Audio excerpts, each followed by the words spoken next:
Este episodio es patrocinado por Cerinco, empresa contratista especialista en aplicación de recubrimientos y preparación de superficies, con operaciones en Guatemala, El Salvador y Honduras. Visítenos en www.cerinco.net.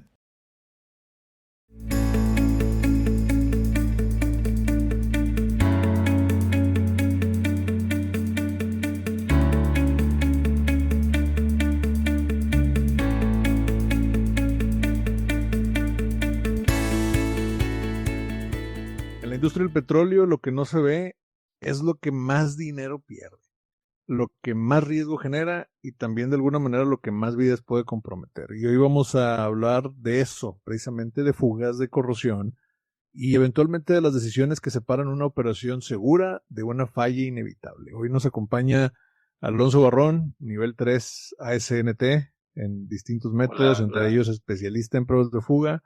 También es el chair del capítulo Monterrey de AMP. Y bueno, cuenta con una experiencia bien amplia, directa en campo, uno de los entornos más exigentes, que es el del sureste de México, donde el petróleo, la corrosión y la presión operativa simplemente no te van a perdonar errores. Entonces vamos a hablar de lo que realmente pasa en estos ambientes, donde hay fugas que no deberían existir y de lo que la industria muchas veces prefiere no ver. Alonso, ¿cómo estás? Bien, gracias, qué gusto, Jorge. Gracias por la presentación tan maravillosa. Todo excelente por acá. Pues gracias por tomarnos en cuenta. La verdad es que creo que este es un tema interesante porque hay petróleo en buena parte del mundo o en algunas partes. Y esto, digamos que es un negocio global. Entonces, digamos que no es la única industria, pero sí en buena parte nos preocupa que el desempeño de los materiales que están, pues no sé, bien protegidos, ¿no? Eso es algo indispensable. En particular relacionando el tema de fugas con el tema de corrosión, que yo creo que tenemos muchísimo para hablar en esa zona. Cuando Sí, sí, hablamos sí. de fugas en la industria del petróleo, del oil and gas, Sí. ¿qué tan lejos estamos de tener un control real sobre ellas? Pues yo creo que, híjole, está complicado porque a mí me ha tocado participar en algunos proyectos donde desde el tema de control de calidad, o sea, si lo que inicia mal, va a terminar seguramente muy mal. Entonces, es ahí donde, bueno, los sistemas no están exentos, ¿no? O sea, por muy buena protección católica que puedan tener o por un relativamente buen recubrimiento, si llega a haber algo, por ejemplo, me ha tocado ver mucho en plantas que algo tan simple como no colocar el soportes adecuados puede ser una causa de fugas. Así nada más. O sea, por no poner una triste cinta de neopreno en una, en un soporte, por eso hay fugas. O sea, yo incluso me ha tocado ver en algunas instalaciones donde hay contacto tubo con tubo, ¿no? Donde hay muchas estaciones que pueden provocar fugas. Entonces ya no solamente está dañado el recubrimiento, sino ya también está dañado el sustrato y pues inevitablemente. Yo creo que es muy complejo, yo creo que es muy complejo. Y a lo mejor cuando haces una inspección visual o cuando haces otras metodologías, no estás exento de que, bueno, digamos que no es una garantía del 100%, pero vas aminorando la posibilidad de que esto suceda, ¿no? Teniendo programas periódicos, precisamente. Tienes una carrera bastante interesante como instructor. De hecho, aprovecho para comentarle a la audiencia, Alonso fue uno de mis maestros de pruebas de fuga en su momento. Y, y creo que es una de las especialidades por las cuales, no la única obviamente, pero una de las varias por las cuales te has destacado bastante en la industria. Y llegando al punto este de dar instrucción y de estar en contacto constantemente con gente nueva en el área, o con gente, peor aún, que cree que sabe porque tiene muchísimo tiempo en la industria y te das cuenta que ha hecho las cosas mal 20 años o 30 años, ¿qué es lo primero que la gente no entiende o que la gente tiene problemas para aceptar sobre fugas, por ejemplo, no sé, en tuberías o en tanques o algo por el estilo? ¿Qué consideras que es ese punto importante? Bueno, yo creo que de entrada no se sabe a veces ni siquiera la clasificación de ciertas, o ni siquiera tienen las definiciones bien claras. Cuando hablan de una fuga, o sea, y a lo mejor quien nos esté escuchando, o sea, ¿qué es lo primero que se tiene en la mente? Un fluido, ¿no? gas, ¿no? O un líquido, una gota, un goteo, lo que sea, un derrame. Pero una fuga no es eso. O sea, esa es la pérdida del sistema. Entonces, algo tan simple como las definiciones o la terminología no se tienen muy en cuenta. Entonces, una fuga es ese pasaje u orificio que atraviesa la pared que tiene como función contener. Mientras que la pérdida, o sea, hay como varias cosas bien importantes, ¿no? La fuga, la pérdida, que es el flujo de fluido a través de la fuga, y la tasa de pérdida, ¿no? Que es la cantidad de volumen o de fluido por unidad de tiempo. Entonces, según la presión a la que esté el sistema. Entonces, es algo que a veces como que ni siquiera se considera, ¿no? Y que también en una prueba, en las pruebas de fuga, cuando tú estás buscando fugas, pues tienes que saber, o sea, eh, es un método muy intuitivo, o sea, algo tan simple como una botella con agua, cuando tú la volteas al revés, eso es una prueba, ¿no? Una prueba de fuga. Pero a veces de tan sencillo que parece, de tan efectivo que parece, se pierden muchos aspectos.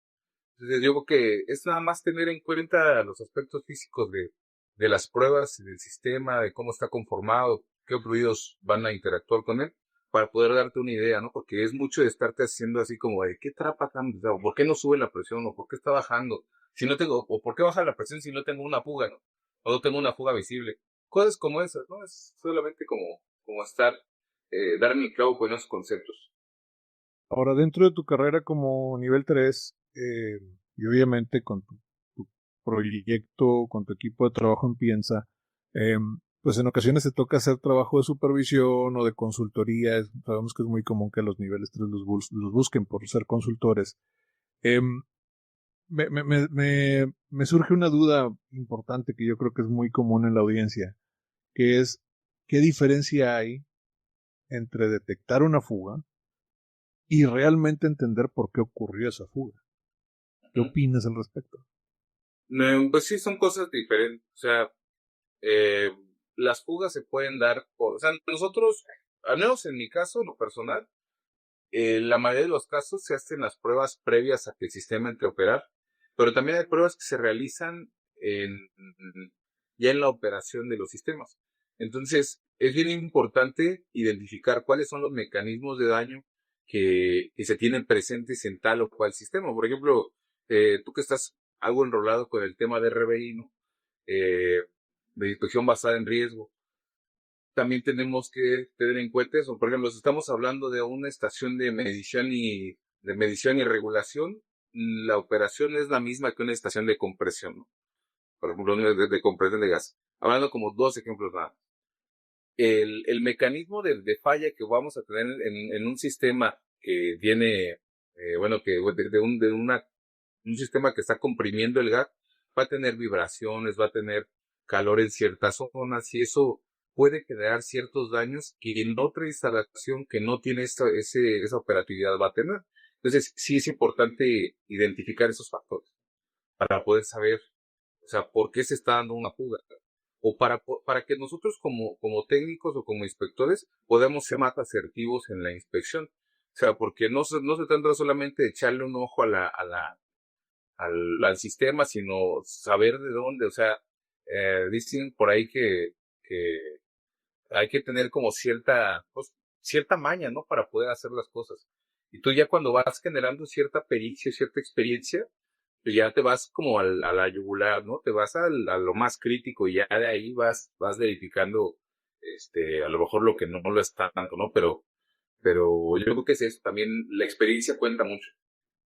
Sabemos que quizá tendrán, no sé, a lo mejor unos 10 años, un poquito más, que al menos en México se empezaron a profesionalizar las pruebas de fuga. Antes era un tema muy empírico, al menos lo que yo recuerdo era buscar algún entrenamiento y era, pues vete a Estados Unidos porque en México no hay como tal, o si hay es escaso y es complicado acceder a ellos.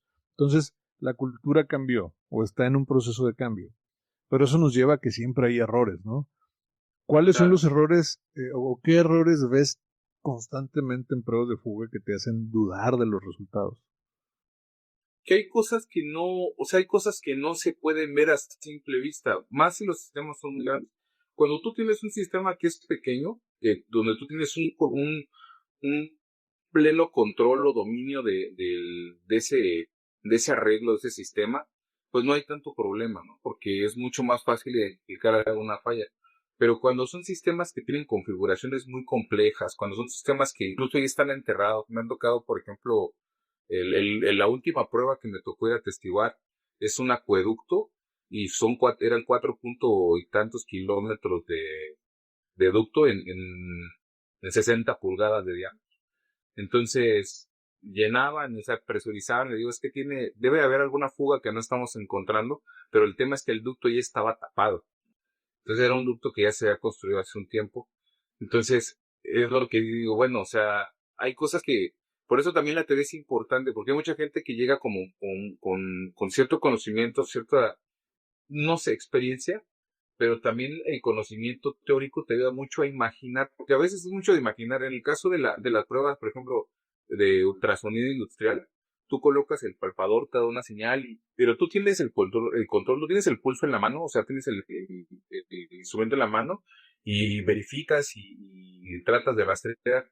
Acá no, acá es, mete presión ahí, no está subiendo, ¿por qué estará patando? ¿Dónde estará entrapando el aire? ¿Tenemos alguna fuga? ¿O tenemos una burbuja que no se está comprimiendo? ¿No purgamos bien?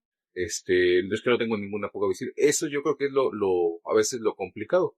Tener que hacerte ahí o sea, jugar ahí con la imaginación y de pronto pensar cuál es la posible causa de ese cambio, ¿no? O de esa situación inesperada. Correcto. Metiéndonos un poquito más al tema de corrosión en particular, tengo algunas ahí preguntas que realmente quisiera saber tu perspectiva. Primeramente, ¿qué tanto de las fugas que has visto en lo largo de tu carrera considerarías que estén directamente relacionadas con la corrosión? Bueno, fíjate que en mi caso me tocó trabajar mucho con un ducto que estaba así impecable, no, bueno, entre comillas, pero, o sea, tenía muy pocos vicios de construcción, muy entrecomillado, y es un ducto que lo cuidara muy bien, muy, muy bien, o sea, un sistema de protección catódica muy bueno, monitoreos constantes, inspecciones de CICI, SBG, las verificaciones de los potenciales, bueno, una cosa tremenda, ¿no? Aparte de las verificaciones ya in situ, pero también me ha tocado ver instalaciones de la paraestatal de aquí de México, no sé si puedo decir marcas, pero bueno, en el caso de esta institución paraestatal que tiene el control de los energéticos, pues es un rollo porque tú ves instalaciones que se están cayendo a pedazos. O sea, hay algunas instalaciones donde de pronto llegas a hacer inspección visual. De hecho, por eso prohibieron eso hace a un par de décadas, porque de pronto llegaban a querer quitar una costrita de corrosión con alguna espátula o algo y salía una fuga. O sea, esa costra de corrosión era la que estaba tapando la fuga y entonces empezaron. Y ya de pronto salía algún valiente y le metía un tapón vegetal, una rama ahí, una estaca, así en el corazón. Y ya, se llama la fuga, cuando menos momentáneamente. Pero de ese tamaño pueden estar algunas instalaciones. O sea, me ha tocado estar en ambos extremos, en instalaciones muy bien cuidadas, en instalaciones que tienen un mantenimiento periódico, instalaciones que se revisan o que se inspeccionan periódicamente, y otras que no lo están tanto y que a veces son bombas de tiempo. Por eso depende de cada usuario. ¿Consideras que existen algún tipo de señales tempranas que nos pudieran de alguna manera indicar que una línea o que algún equipo va a fallar por fuga, por causa de una corrosión, por ejemplo? Sí, es que, mira, la otra vez tomaba un curso donde el instructor decía, si algo no se ve bien, seguro no está bien. Y eso me estimuló así, ¿no? Dije, bueno, o sea, porque le estaba hablando como de diseño de recipiente y cosas, pero yo creo que eso aplica en la vida en general. O sea, si tú ves que un sistema pues, ya tiene ciertas deficiencias, corrosión incluso en los dopó, o sea, cosas tan simples como la soportería y todo esto, la pintura, ¿no? O los recubrimientos, ya desde ahí hay que empezar a dudar, ¿no? Ya desde ahí es un foco rojo. Ahora, ¿qué es lo que te marca el foco rojo? Saber. porque también dicen que el que no sabe es como el que no ve. Si tú no sabes o no tienes la competencia o la capacitación previa para identificar algún peligro, ¿cómo lo vas a hacer? Yo siempre pongo el ejemplo de mis niños. Yo tengo niños pequeños en casa y en ocasiones se exponen a peligros que pues para la mayoría de los adultos son innecesarios.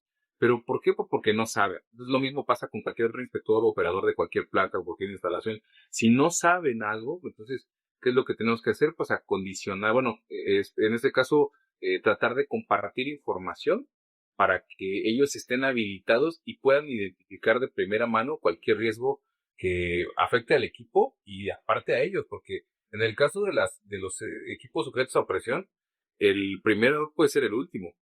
O sea, en otras metodologías de inspección o de pruebas, si te equivocas a lo mejor, pues a ti directamente no te pasa nada, pero con equipos sujetos a presión, el primer error puede ser el último. Es un gran punto. Ahora, dado que pues tu empresa Piensa está basada en el sureste de México y cubres muchos, digo, sabemos que andas para todos lados, prácticamente has tenido oportunidad de trabajar incluso en otros países, pero esta zona en particular del sureste de México, bueno, con condiciones climáticas a lo mejor particulares y otras consideraciones, ¿qué consideras que en particular hace tan complejo trabajar en esta zona geográfica, muy relacionándolo con temas de corrosión o con temas de fugas en particular? La humedad.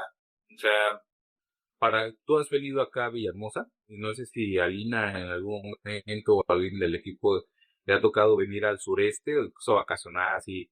Es más, Cancún está tranquilo, está rico, ¿no? Pero hay mucho viento. Pero en sí, o sea, son zonas muy húmedas, son zonas donde hay mucho salitre, donde las condiciones no son, o sea, no son aptas para que un equipo, un equipo pueda funcionar de forma normal sin generar corrosión.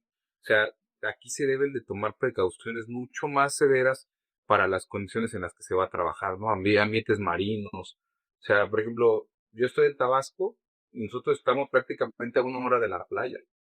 Y, o sea, las zonas cercanas, o sea, el salitre, la cantidad de humedad, o sea, las cosas se corroen con una facilidad impresionante. Entonces, eso es algo muy complicado. Porque aparte, mantener los sistemas es bien caro. O sea, mantener un sistema sin corrosiones puede salir muy caro.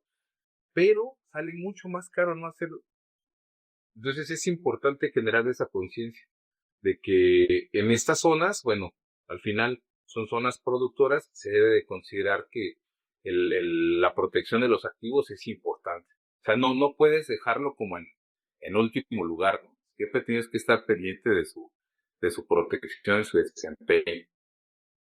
Sabemos que hay mucha gente que está involucrada en la industria de alguna u otra manera y que aspiran en cierto punto a lograr una certificación que para estas alturas tú ya tienes desde ese tiempo.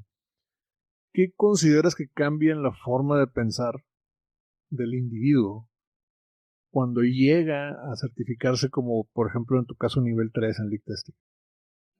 O sea, ¿qué debe cambiar en su mentalidad?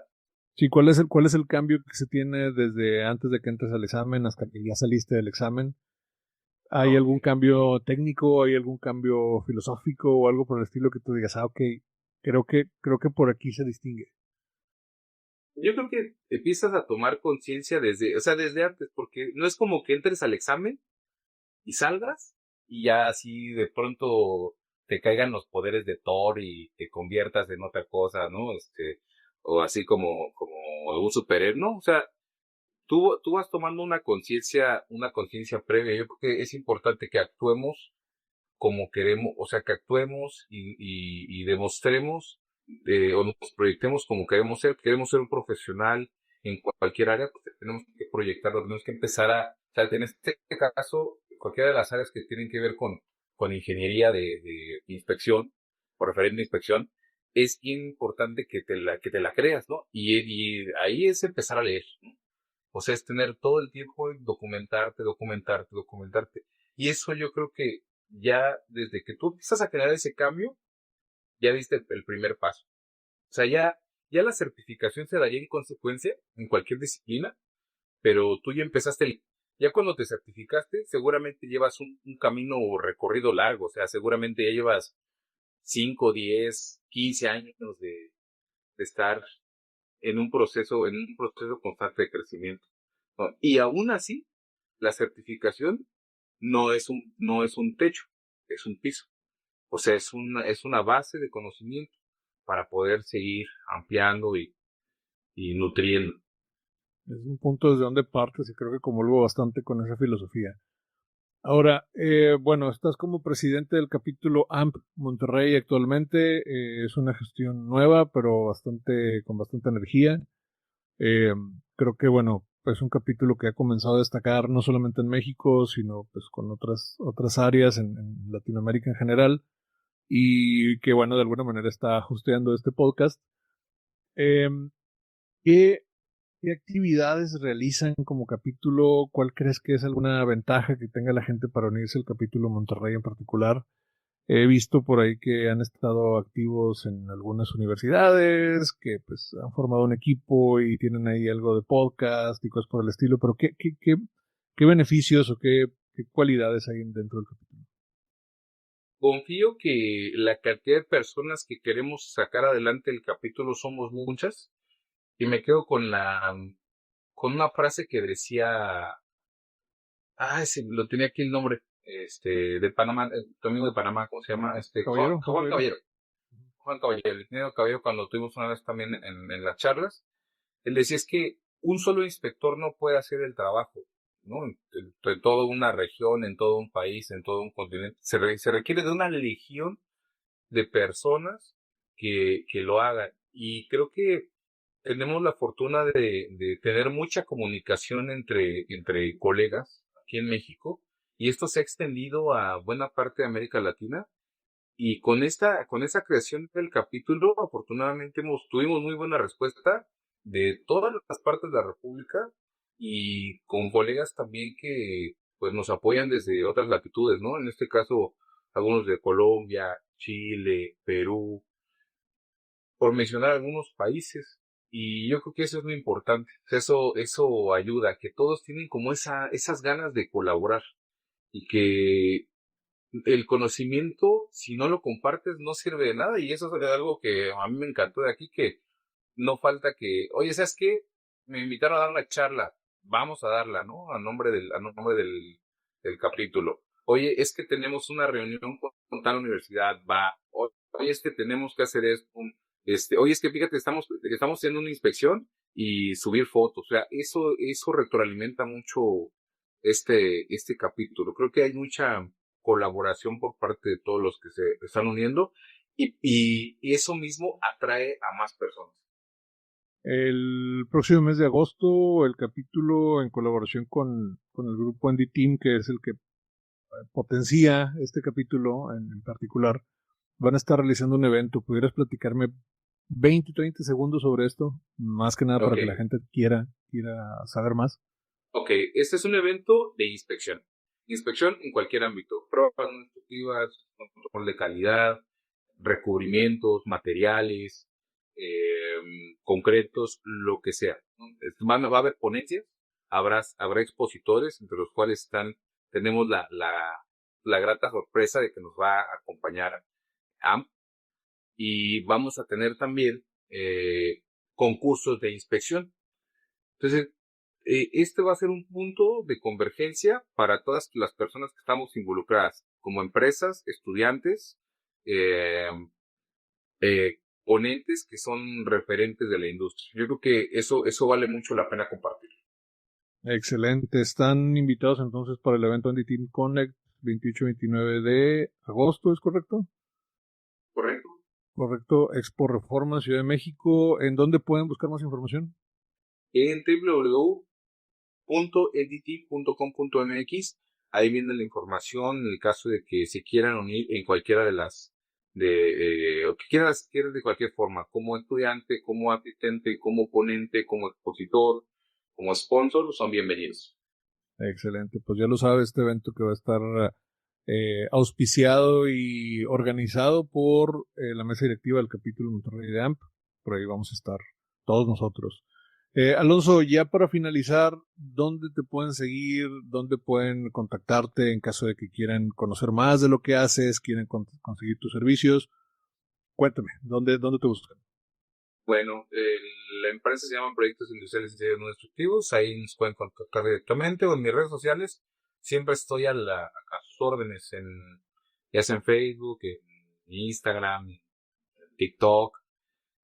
Normalmente cuando me escriben, yo procuro contestar todos los mensajes. Entonces, si tienen alguna duda o lo que sea, estamos a un clic de distancia. Excelente, muy bien. Bueno, pues fue una excelente charla.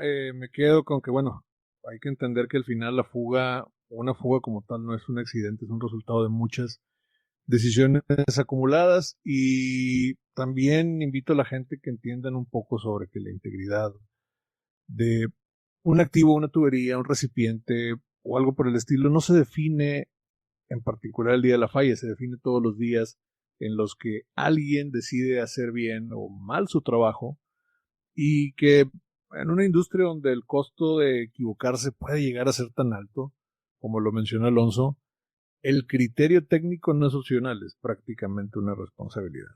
Alonso, muchas gracias por habernos acompañado en esta sesión de nuestro podcast. Esto fue AmConnect Latinoamérica, conversaciones reales sobre lo que verdaderamente sostiene la industria. ¿Qué podría ser una membresía AMP por tu carrera profesional? AMP te conecta con una red global de profesionales dedicados a la protección contra la corrosión y la preservación de materiales. Al unirte, formas parte de más de 188 capítulos locales alrededor del mundo, incluyendo numerosas comunidades activas de habla hispana. Es una excelente manera de crear relaciones profesionales mientras impulsas tu crecimiento laboral. Conviértete en miembro de AMP y conecta con profesionales de tu región. Prepárate para certificaciones reconocidas internacionalmente y desarrolla tu carrera dentro de una comunidad sólida y en constante crecimiento. Conéctate hoy mismo con tu capítulo local.